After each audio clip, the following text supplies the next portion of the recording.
Beautiful roses.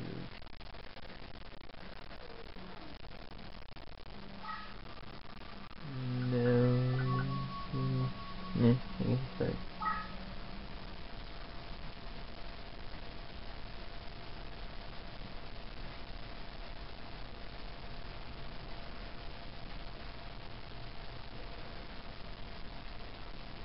The British Empire in the 1480s. The Wars of the Roses, a power struggle between the houses of Lancaster Red Rose and York White Rose is active. To decide a royal successor was nearing an end. With the Yorkists well in the lead, the reign of Richard III was but a step away. In France, Yugioh Henry Tudor was the last Lancastrian heir that was being forced to live a life of exile. The Lancastrians' forces were rendered powerless by ancient cards of sorcery wielded by Zeno and his 7 followers, known as the Rose Crusaders, served under the flag of Lord Crawford, a powerful Yorkist nobleman. Lacking a duelist champion to their cause, defeat was imminent for the Lancastrians. In England, a dual card game is still at the fledgling stage. Thus, the Lancastrians had to look somewhere else for a dual master capable of facing Rose and Crook in battle. With this in mind, Market My before Lancaster secretly requested a Hydra 2 on a duel from another age.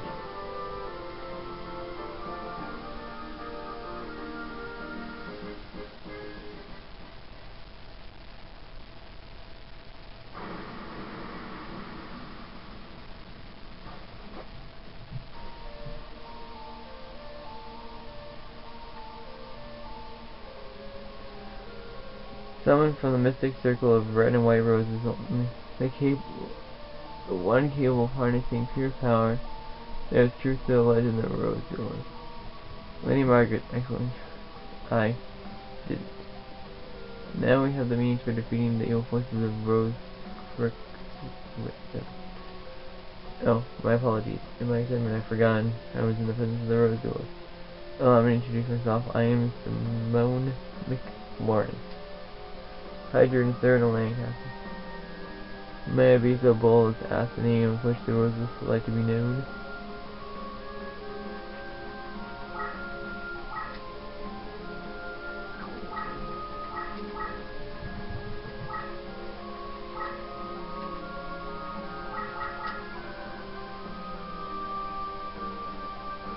Nice one you want. A fine name indeed.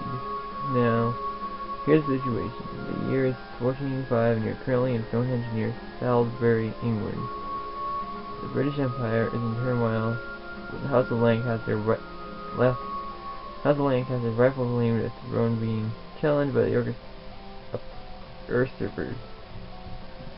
Our struggle is referred to as the War of the Roses, a name based on the badges used by both sides, the Red Rose for the Lancastrians and White Rose for the Yorkists. Right now our kingdom is threatened by the Yorkists and their wrongful claim to the throne, all because the Yorkists enjoy the support of the Rose Crusaders and their sorcerous White Rose cards. Using our Red Rose cards, we summoned you, Demise 1, to the standing. We hope that your dueling experience will defeat the Rose Crusaders and lead us to victory. You'll help us?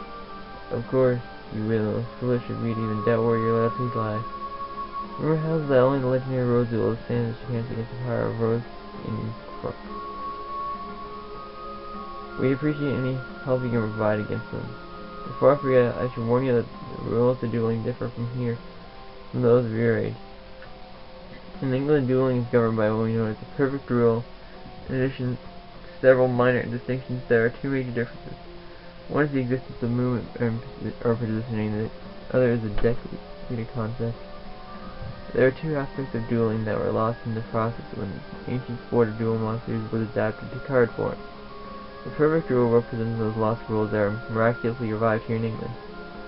Perhaps practice duels to serve better than explanation, shall we? No, I think I got it. First, Demise 1-1, you must select a deck to duel with. It is important that you feel vibrations of a deck leader. The minute resonates that ring, true to your soul. The cards themselves draw power from the energies of the Ancient Ones. The deck layer acts as the intermediate between the Ancient Ones and the deck wielder. My 21 is essential. They select a pro leader who uses the series. So, here are several decks from which to choose. Give it some serious thought and make your selection. Choose carefully, for the deck you select will guide your destiny of the duel or your duels. We got Insect, Thunder, or Warrior.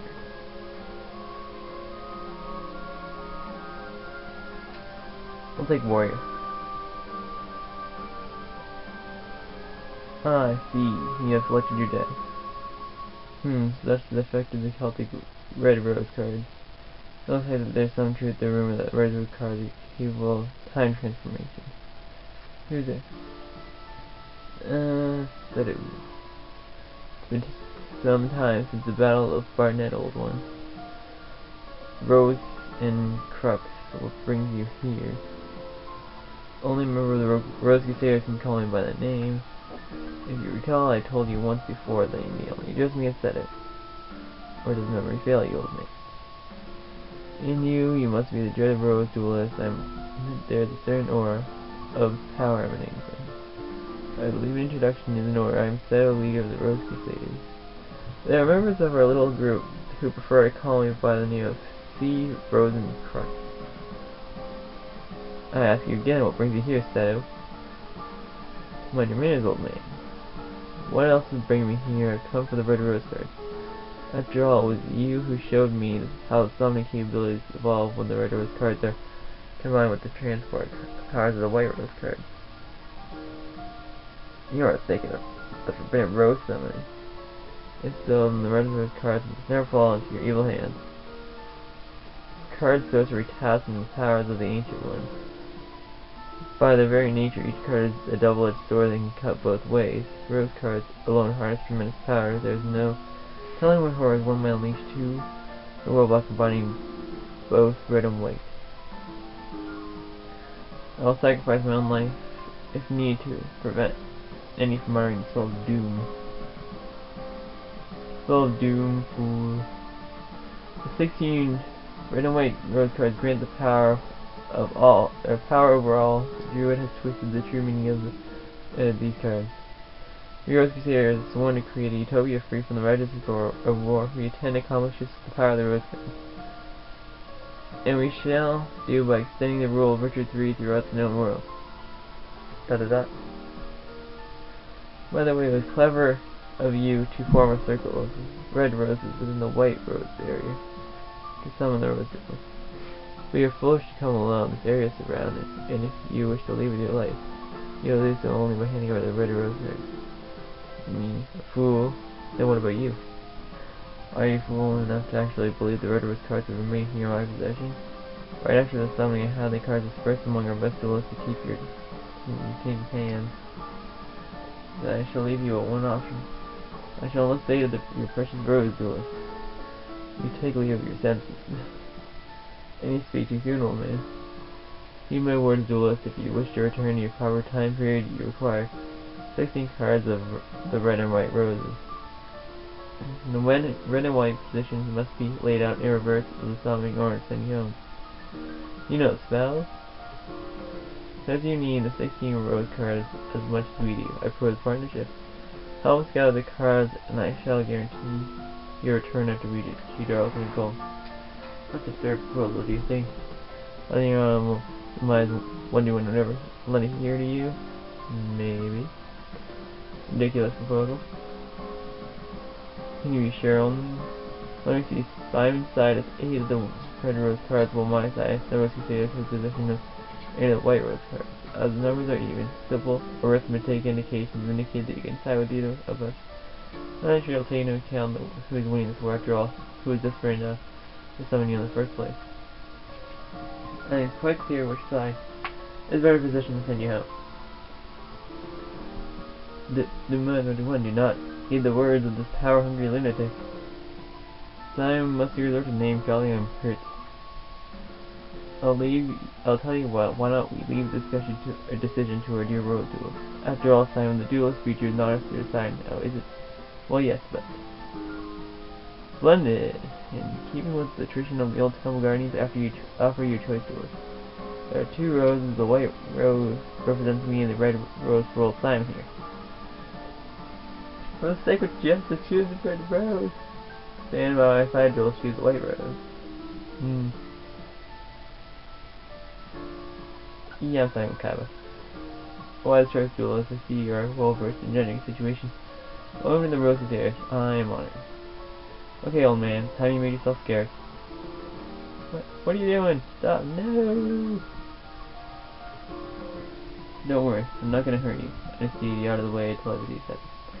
Now let's talk about the red rose first. Simon mentioned that he spread the card that was asserted to individuals for summoning you. I think it's safe to assume that a large number are those individuals located in France. I'd like to ask you to enter France from Dover and retrieve those cards for our cause.